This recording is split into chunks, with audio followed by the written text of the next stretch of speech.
সব প্রাণীকেই মৃত্যুর স্বাদ নিতে হবে। কেয়ামতের দিন তাদের প্রতিদান পূর্ণমাত্রায় দেওয়া হবে। সুতরাং যাকে জাহান্নাম থেকে দূরে রাখা হবে এবং জান্নাতে প্রবেশ করানো হবে তারাই সফল।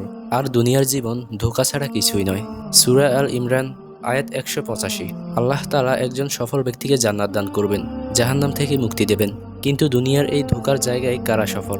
এমন কিছু লক্ষণ আছে যা মৃত্যুর পূর্ব মুহূর্তের অনেকেরই পরিলক্ষিত হয়। অর্থাৎ মৃত্যুর আগে যেসব লক্ষণ মানুষের জন্য উত্তম ও কল্যাণের, যেসব মৃত্যুতে বান্দার জন্য রয়েছে পরকালীন জীবনে চূড়ান্ত সফলতা।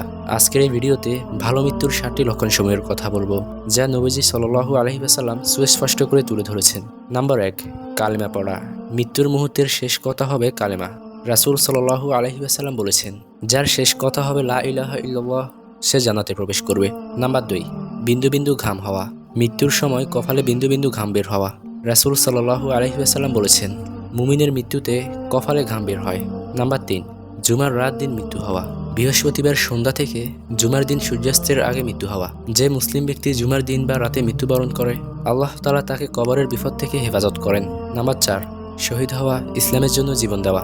প্রকৃতপক্ষে শাহাদাতের নিয়তে মৃত্যুবরণ করা। যারা ইসলামের জন্য শহীদ হয়েছেন, কোরআনে তাদেরকে মৃত বলতে নিষেধ করা হয়েছে এবং বলা হয়েছে কবরে তারা রিজিক প্রাপ্ত।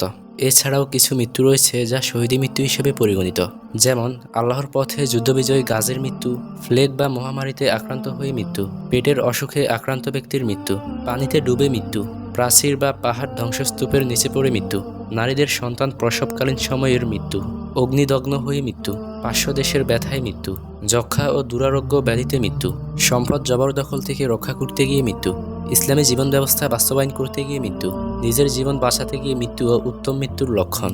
উল্লেখিত সব অবস্থার মৃত্যুকে রাসূল সাল্লাল্লাহু আলাইহি ওয়াসাল্লাম শহীদি মৃত্যু হিসেবে উল্লেখ করেছেন।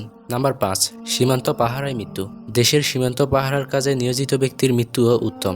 রাসূল সাল্লাল্লাহু আলাইহি ওয়াসাল্লাম বলেছেন, একদিন বা এক রাত সীমান্ত পাহারা দেওয়ার মর্যাদা হলো 1 মাস রোজা রাখা এবং 1 মাস দাঁড়িয়ে ইবাদত করার থেকেও উত্তম। নাম্বার 6, নেক কাজের উপর মৃত্যু। নেক আমল করাকালীন সময়ে মৃত্যুবরণ করা উত্তম লক্ষণ। তা হতে পারে মানুষের যে কোনো ভালো কাজ, অর্থাৎ মৃত্যুর আগ মুহূর্তে কালেমার তেলাওয়াত, রোজা পালন, দান সদকা করা, ন্যায় কথা বলা, ইবাদত বান্দেগীতে নিয়োজিত থাকা ইত্যাদি। নাম্বার 7, অত্যাচারী কর্তৃক হত্যা। অন্যায়ভাবে কিংবা মিথ্যা দোষী সাব্যস্ত করে কিংবা জোরপূর্বক কাউকে অত্যাচার নির্যাতনে হত্যা করা হলে সে মৃত্যু ও উত্তম মৃত্যুর লক্ষণ।